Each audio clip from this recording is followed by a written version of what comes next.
Nager en retenant son souffle, nous avons tous essayé de le faire sur quelques mètres. L'homme que vous allez rencontrer s'appelle Arthur Guérin-Bohéry. Il a établi 6 records du monde dans cette spécialité. Jamais totalement satisfait, toujours à la recherche de ses propres limites. Il s'entraîne dans des eaux glacées plusieurs mois par an. Sylvain Milanvois, Alix Ponsard, Jean-Philippe Eckett l'ont rencontré.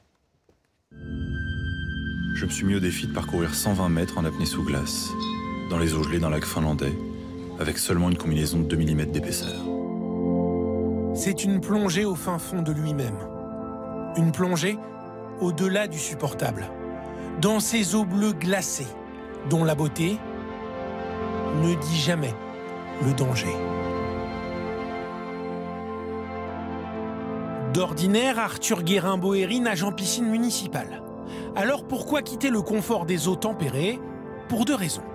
D'abord, une certaine lassitude des records réalisés dans le chlore, mais aussi une attirance presque scientifique pour le froid.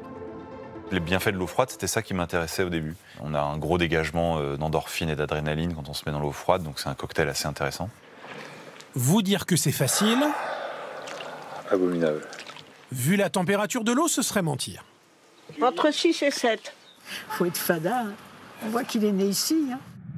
Chez sa tante en plein hiver, il habitue son corps aux températures les plus froides.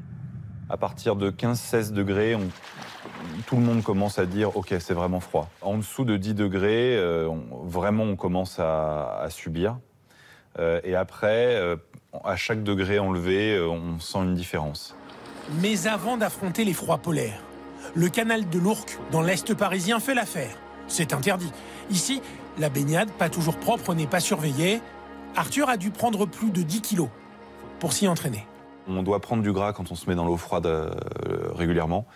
Et donc ça a été une vraie transformation physique. La transformation d'Arthur. Les caméras de Morgane Le Faucheur l'ont suivi 2 ans durant, avec un seul objectif, pouvoir témoigner de ses exploits. Là, c'est pas de la fiction, on est dans le vrai. Et donc forcément, il y a un vrai moment de flottement où on se demande même si on doit prendre la caméra. Comme dans les Alpes, quand, après une plongée trop longue, Arthur Guérin-Bohéry est pris en charge par les secours. Risque cardiaque, hypothermie, ce n'est plus seulement du sport. L'enjeu, c'est sa vie. Je retournerai pas, gros. Moi, je vais flipper, là.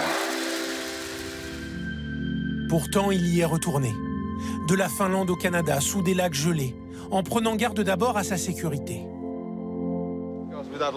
Sans ces lignes, nager, c'est stupide. Si vous ne retrouvez pas la sortie, vous êtes mort. Donc les lignes de vie sont capitales. La dernière étape avant de se mettre de partir, c'est vraiment choisir d'accepter le risque.